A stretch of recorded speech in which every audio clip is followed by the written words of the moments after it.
we get to the main event. Okay, Brock Lesnar versus John Cena for the WWE World Heavyweight title. A lot of people were expecting an epic matchup, and in a way, it was an epic matchup. It was not really all that similar to their Extreme Rules matchup, and it was in the sense that Brock Lesnar had John Cena, handed John Cena's ass to him from start to finish. John Cena maybe got in maybe 2 moves the entire matchup. An absolutely glorified squash match, if there ever was one, if I've ever seen one.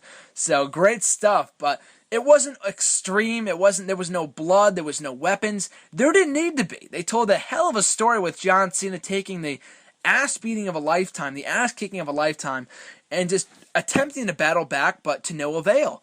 And what made this matchup so much better was the fact that that terrible gut feeling in the back of my mind was that, is John Cena going to come out of this, hit an AA out of nowhere and win this? Because that's exactly what happened in Extreme Rules. They made the stupid decision to have him go over there. So I thought there was a part of me that thought maybe John Cena will win. Maybe they'll try to swerve viewers and have John Cena win. And I'm glad they didn't go that route. But I think that made the matchup that much better. It wasn't extremely predictable and that Brock Lesnar was going over. And some people are complaining, why do you have a part-timer beat, John Cena? Look at it, people. I don't care, and I don't know when I said this. I don't know if it was in this week's hashtag AskSuSem video or last week on the show. I don't care if it's fucking Brock Lesnar, The Rock, Yoshitatsu. It doesn't matter who it is, or if it's a part-timer or not. The guy ended The Undertaker's undefeated streak at WrestleMania. What part of that don't people understand? The guy just ended the most illustrious undefeated streak in fucking pro wrestling history. They could not have had him lose on Sunday night. I don't care what you think of Lesnar. They could not have had him lose on Sunday. It would have ruined the purpose of beating the streak in the first place. And whether that was a long-term plan from the beginning, I have no idea. According to Jim Ross and Shawn Michaels, they made the decision to snap the streak the day of WrestleMania. So believe what you will, but it happened. You can't go back and change it. You got to deal with it. That's, as Batista has said in the past, just deal with it. Brock Lesnar conquered The Undertaker's undefeated streak at WrestleMania. It happened. You can't change it. You just got to run with it. And they did the best booking decision possible by not only having Brock Lesnar win the championship on Sunday, at SummerSlam, but absolutely, and excuse me for using this term, but just raping and murdering John Cena in that matchup at SummerSlam. He needed to be portrayed as an absolute beast of a man after, kicking the ass of The Undertaker at WrestleMania.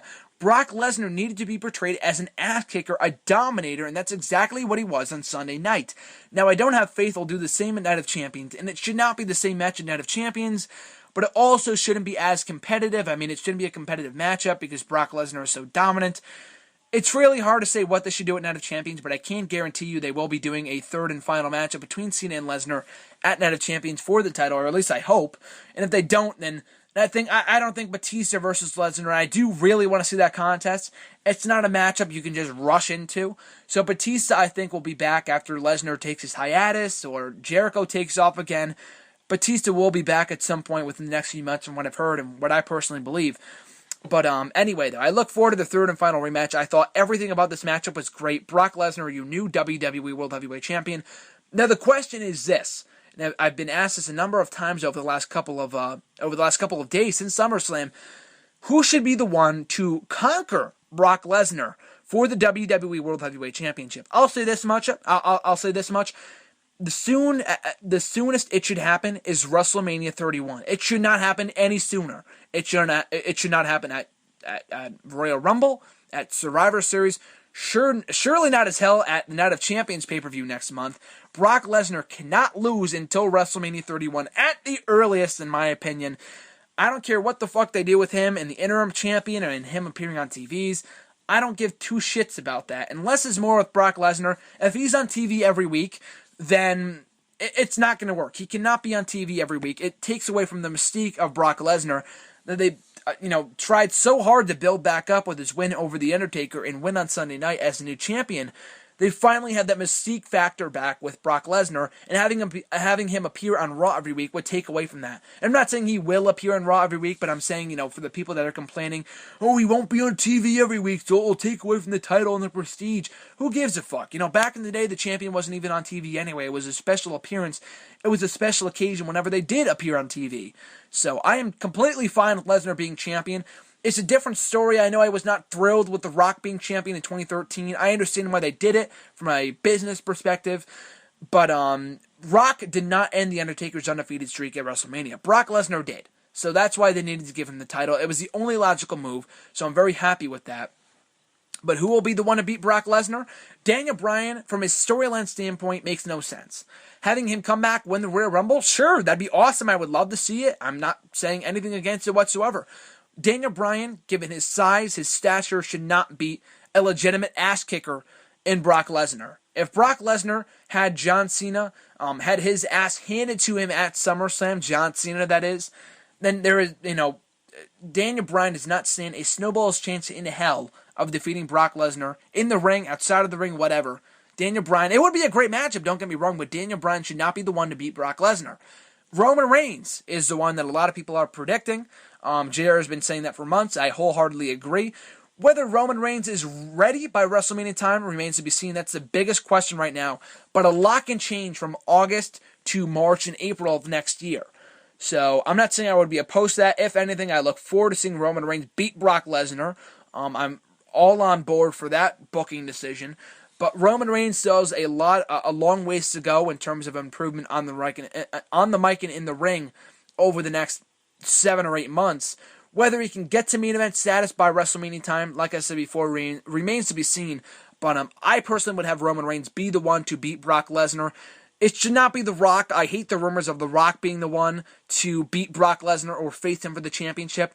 I know they want to do that fantasy rematch from SummerSlam 02. They had a great matchup that night. But it's not a matchup that you need to go back to. I know they were going to do it about a year or so ago for WrestleMania this year, for WrestleMania 30. I know they're going to kick off that angle and do it for WrestleMania 30. And, God only knows what what direction WWE would be taking right now if Lesnar did not end the streak of WrestleMania and whoever it would have been. It's really funny to think about. We probably would not be talking about this right now in terms of Lesnar even being champion. But Rock and Lesnar is not a matchup. I'd be fine with it if it wasn't over the championship, but like I said before, Lesnar should not lose the title anytime before WrestleMania 30, so therefore I did not want to see that matchup at that event next year in New Orleans, in Santa Clara, California. I do not want to see that at WrestleMania 31. Cesaro, some people have suggested. I'd be open to that. It makes sense in that Cesaro is a former Paul Heyman guy. He will turn face, goes on to beat Brock Lesnar, his scary strength.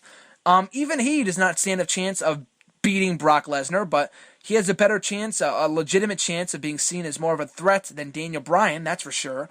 So I'd be fine with Cesaro. I would love to see that. I just don't see them building Cesaro up as the next face of the company and beating Brock Lesnar in the main event of WrestleMania next year for the title.